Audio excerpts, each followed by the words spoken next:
Luka mengajarkan kita tentang ketegaran, dan kehilangan mengajarkan kita tentang keikhlasan. Assalamualaikum warahmatullahi wabarakatuh. Halo, selamat siang semuanya. Perkenalkan, kami dari kelompok 5 dengan anggota saya Hernis Hesti dan rekan saya Elis Dwi Nirmalasari. Dalam kesempatan ini, izinkan kami untuk mempresentasikan materi dengan judul Puisi sebagai karya sastra tulis. Sebagai pembuka, izinkan saya untuk menyampaikan pokok pembahasan pada materi siang hari ini, yaitu yang pertama, definisi puisi sebagai karya sastra tulis, 2. Periodisasi, 3. Ciri-ciri, dan yang keempat, hal yang perlu diperhatikan. Untuk mempersingkat waktu, kepada Elis kami silahkan. Terima kasih kepada moderator yang telah memberikan saya kesempatan untuk berbicara. Kali ini saya akan menjelaskan tentang definisi atau apa sih yang dimaksud dengan sastra tulis. Jadi, dalam Khazanah Kesusastraan Indonesia terdapat dua penggolongan besar sastra, yakni sastra lisan dan sastra tulisan. Pada presentasi kali ini saya akan membahas tentang apa itu sastra tulis. Jadi sastra tulis merupakan bentuk karya yang berupa tulisan yang ditulis oleh para leluhur pada prasasti, batu dinding, gua, batu candi, kertas, ataupun buku. Nah, seperti contohnya ukiran pada gambar atau simbol-simbol yang terdapat pada dinding Candi Borobudur dan Prambanan, serta puisi, cerpen, dan novel yang ditulis pengarang dan dibukukan.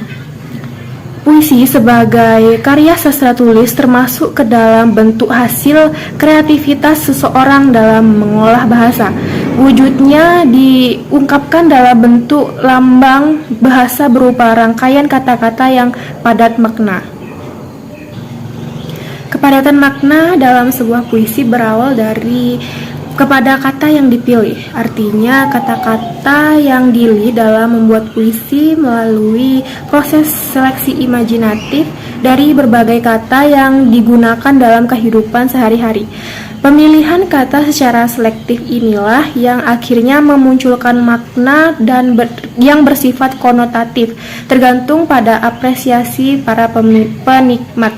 Pada slide yang selanjutnya saya akan mempresentasikan tentang periodisasi sastra tulis di Indonesia.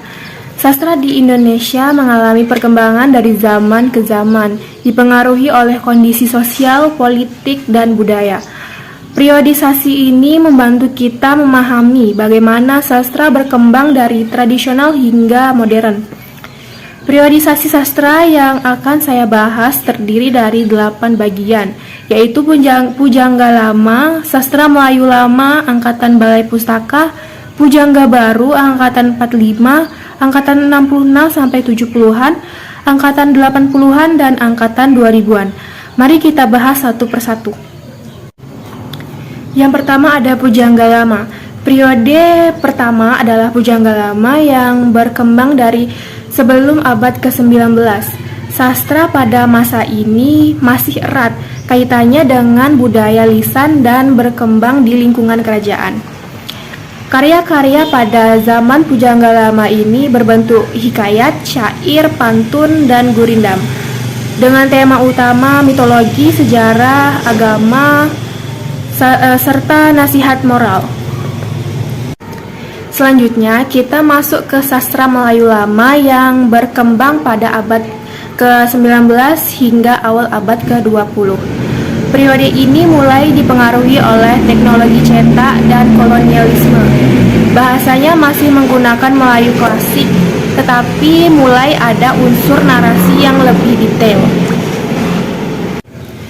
Dan yang ketiga ada Angkatan Balai Pustaka. Pada awal mula abad ke-20 lahirlah Angkatan Balai Pustaka sekitar tahun 1920-an hingga 1933. Sastra pada masa ini dipengaruhi oleh Balai Pustaka, yakni penerbit yang didirikan oleh pemerintah kolonial Belanda pada zaman itu. Tema utama dalam karya-karyanya adalah konflik antara adat dan modernitas, pernikahan paksa, serta pendidikan. Karya yang terkenal pada periode Angkatan Balai Pustaka ini diantaranya ada Siti Nurbaya karya Marah Rusli dan Azab dan Sengsara karya Merari Siregar. Dan yang keempat ini ada Pujangga Baru. Memasuki tahun 1933 hingga 1945, muncullah angkatan Pujangga Baru yang membawa semangat nasionalisme dan kebebasan berpikir. Pada periode ini, gaya sastra lebih ekspresif dan tidak lagi terikat oleh norma-norma yang ketat. Tema utamanya adalah pembaruan individualisme dan perjuangan kebangsaan. Dan yang kelima ada Angkatan 45. Pada pasca kemerdekaan muncullah Angkatan 45 yang berkembang sekitar tahun 1945 hingga 1955. Sastra pada masa ini lebih bebas, penuh dengan semangat revolusi dan mengusung realisme sosial. Bentuk sastra yang dominan adalah puisi bebas dan prosa yang lugas. Contoh karya yang terkenal adalah puisi yang berjudul Aku karya Chairil Anwar. Yang keenam ada Angkatan 66 sampai 70-an. Pada era Orde Baru sekitar tahun 1966 hingga 1970-an lahirlah Angkatan 66 sampai 70-an. Sastra pada periode ini banyak mengangkut kritik sosial dan politik. Gaya bahasa yang digunakan lebih tajam dan seringkali bernuansa protes terhadap ketidakadilan. Periode yang ketujuh ada Angkatan 80-an. Masuk ke era 1980-an, muncullah Angkatan 80-an yang mulai dipengaruhi oleh budaya pop dan realisme magis. Tema yang diangkat lebih bervariasi seperti kehidupan urban dan identitas diri. Dan yang terakhir, kita masuk ke Angkatan 2000-an yang berkembang di era globalisasi dan teknologi. Sastra mulai dipengaruhi oleh internet, media digital, serta munculnya sastra cyber. Tema yang sering diangkat adalah identitas, feminisme, dan kritik terhadap modernitas. Contoh karya dari periode ini adalah Saman karya Ayu Utami dan Supernova karya D. Lestari. Nah, jadi periodisasi sastra tulis bukan hanya sekedar untuk membagi waktu saja, tetapi juga cara untuk melihat bagaimana sastra beradaptasi dan merespons perkembangan zaman. Itulah beberapa materi yang dapat saya sampaikan. Semoga teman-teman semua dapat memahaminya.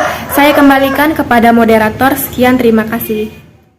Oke, lanjut ke materi selanjutnya teman-teman, yaitu ciri-ciri puisi sebagai karya sastra tulis. Yang pertama yaitu penyampaiannya. Nah teman-teman, jadi puisi itu bisa dilihat dan dibaca langsung. Pokoknya kalau ada puisi, kita itu bisa lihat susunan katanya, gimana bait-baitnya disusun, dan bisa langsung ngerti maksudnya lewat tulisan yang jelas. Yang kedua yaitu versi cerita. Nah, kalau puisi itu cuma punya satu versi aja. Maksudnya kalau kamu bikin puisi tentang hujan, terus orang lain baca, mereka bakal ngerti makna yang sama. Gak bakal tuh berubah-ubah kayak cerita rakyat yang bisa beda-beda tiap orang yang nyeritain.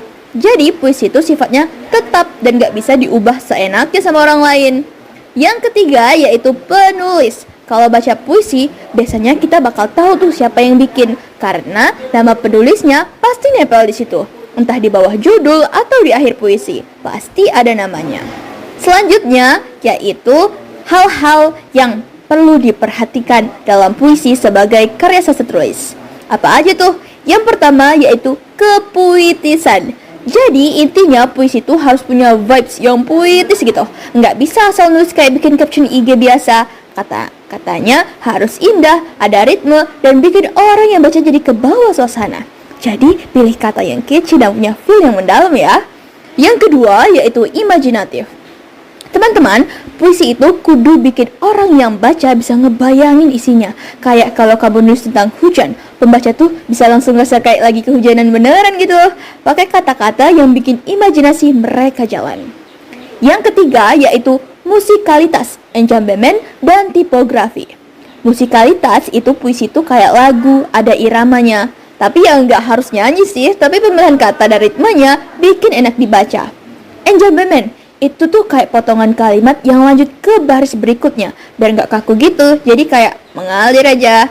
Tipografi, susunan baris dan bentuk puisi juga penting. Ada puisi yang menggunakan bentuk hati, gelombang, atau apapun deh yang bikin makin estetik.